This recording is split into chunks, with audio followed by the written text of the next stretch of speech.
Où était Jésus pendant la rébellion de Lucifer? Dans Luc 10, 18, Jésus dit à ses disciples « Je voyais Satan tomber du ciel comme un éclair ». Ces mots indiquent que Jésus a tout vu, depuis la rébellion jusqu'à la chute terrible de Lucifer du ciel. Aujourd'hui, nous allons explorer ce thème intrigant et profond, la rébellion de Lucifer et le rôle de Jésus pendant cet événement céleste. Nous allons comprendre ce que la Bible nous révèle sur ce moment critique dans l'histoire de l'univers. Alors, préparez-vous pour un voyage spirituel et éclairant. L'ascension et la chute de Lucifer. Lucifer, dont le nom signifie « porteur de lumière », était un archange de haute position dans le ciel. Décrit dans Ézéchiel chapitre 28, il était parfait en sagesse et en beauté, orné de pierres précieuses et avec un accès direct au trône de Dieu. Cependant, son cœur s'est rempli d'orgueil à cause de sa beauté, et sa sagesse s'est corrompue à cause de son éclat. Dans Isaïe chapitre 14, nous voyons Lucifer désirer s'élever au-dessus des étoiles de Dieu et établir son trône au-dessus de celui de Dieu lui-même. Ce désir d'être comme Dieu a conduit à sa chute.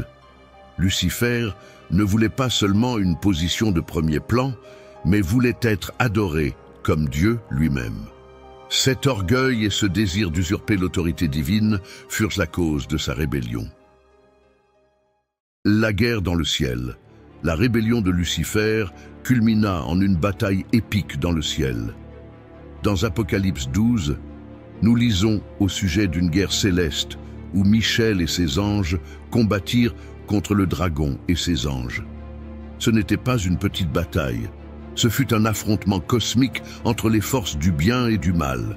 Michel, l'un des principaux princes célestes, conduisit les forces de Dieu contre la rébellion de Lucifer. La défaite et l'expulsion. La bataille se termina par la défaite de Lucifer et de ses anges. Apocalypse 12, 9 nous dit que le grand dragon fut précipité, le serpent ancien, appelé le diable, et Satan, celui qui séduit toute la terre. Il fut précipité sur la terre, et ses anges furent précipités avec lui. Cet événement marqua la transformation de Lucifer en Satan, l'adversaire, et l'origine du mal dans le monde. Les conséquences de la chute. La chute de Lucifer eut des implications profondes. Non seulement il fut expulsé du ciel, mais il apporta aussi la corruption dans la création de Dieu. Satan devint le prince de ce monde, Jean 12, 31, et commença son œuvre de tromperie et de destruction. Sa présence sur terre est la source de nombreuses épreuves et tribulations que l'humanité affronte. Le rôle de Jésus dans la bataille céleste. Bien que la Bible ne fournisse pas de détails spécifiques sur l'action de Jésus pendant la rébellion, nous savons qu'il a une autorité suprême sur toute chose. Jésus a été témoin de la chute de Satan et sa défaite finale est prophétisée. Dans Luc 10, 18, Jésus dit « Je voyais Satan tomber du ciel comme un éclair ». Et dans Apocalypse 20, 10, nous voyons le destin final de Satan dans le lac de feu. Où était Jésus pendant la rébellion de Lucifer? Explorons les Écritures pour comprendre le rôle de Jésus dans cet événement céleste. La nature de Jésus. Il est crucial de comprendre qui est Jésus. Dans le chapitre 1 de Jean, la Bible nous révèle que « Au commencement était la parole, et la parole était avec Dieu, et la parole était Dieu. Elle était au commencement avec Dieu. Toutes choses ont été faites par elle, et rien de ce qui a été fait n'a été fait sans elle. » Jésus est donc la parole de Dieu, coéternelle avec le Père et le Saint-Esprit.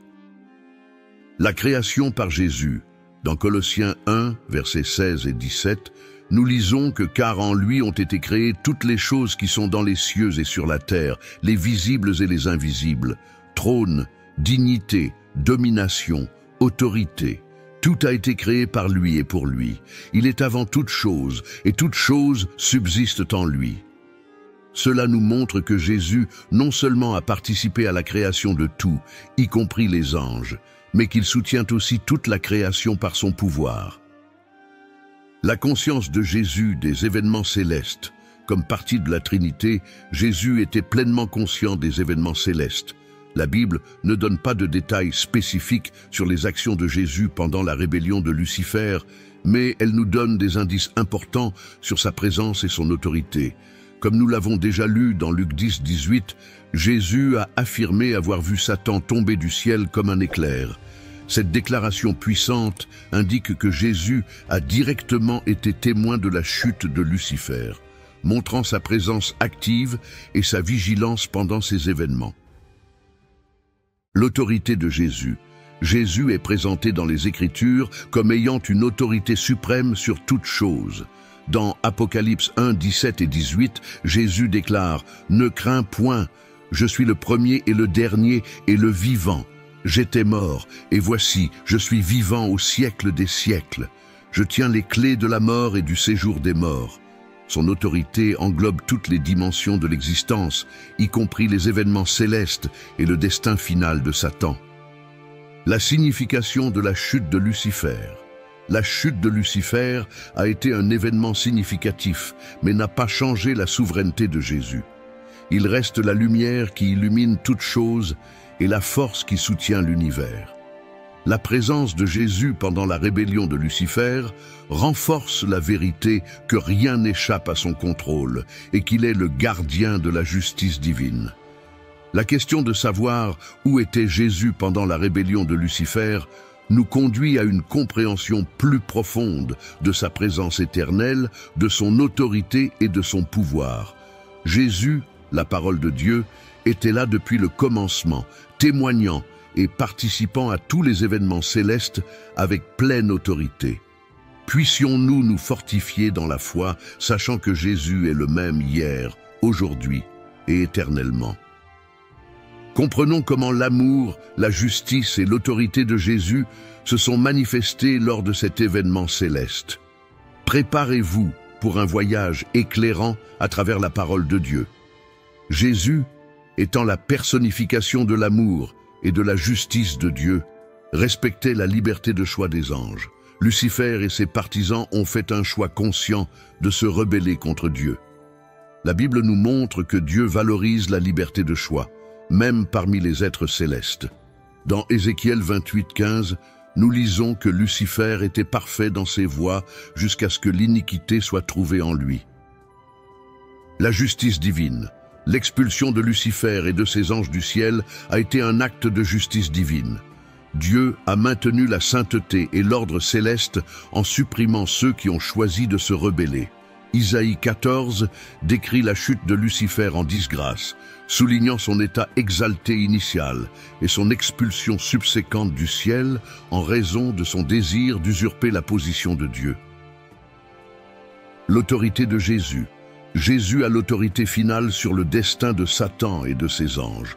Dans Matthieu 25, 41, Jésus parle du feu éternel préparé pour le diable et ses anges, indiquant qu'il y a un jugement final réservé pour eux.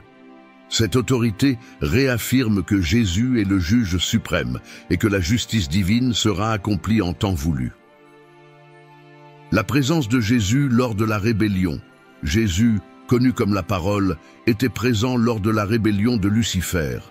Jean 1 nous rappelle qu'il était au commencement avec Dieu. Toutes choses ont été faites par elle, et rien de ce qui a été fait n'a été fait sans elle. En tant que partie de la Trinité, Jésus a joué un rôle actif dans la création et dans le maintien de l'ordre divin pendant la rébellion.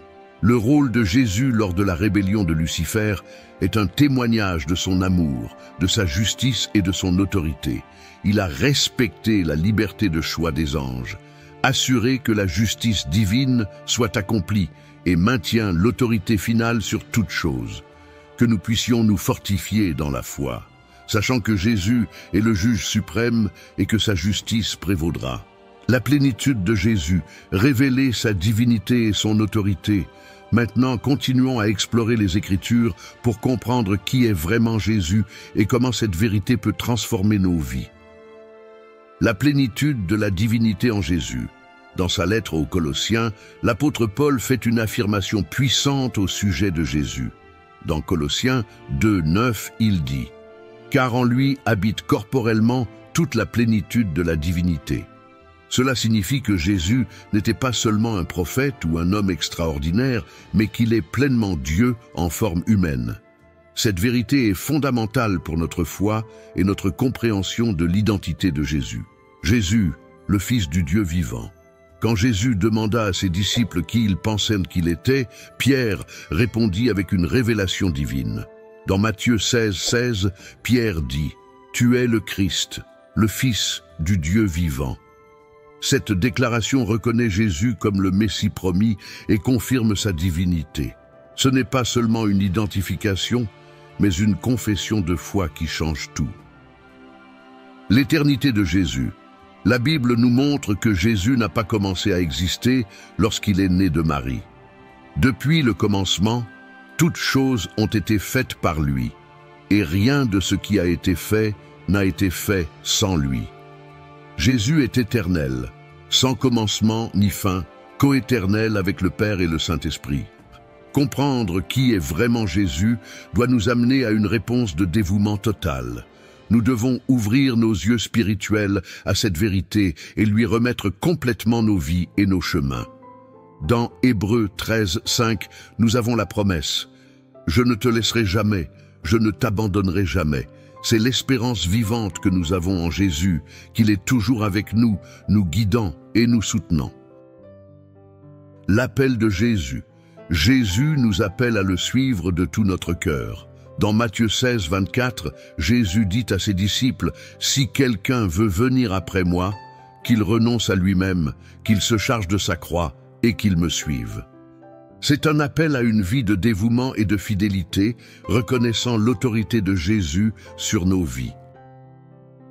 La plénitude de la divinité de Jésus et la révélation de sa véritable identité nous appellent à une vie de foi et de dévouement total. Que nous puissions reconnaître Jésus comme le Christ, le Fils du Dieu vivant, et vivre avec la confiance qu'il ne nous laissera jamais ni ne nous abandonnera. Si cette vidéo a touché votre cœur, n'oubliez pas de l'aimer et de laisser un commentaire ci-dessous exaltant le nom de Jésus qui est au-dessus de tous les noms. Gloire soit rendue à notre Sauveur aujourd'hui et pour toujours. Amen.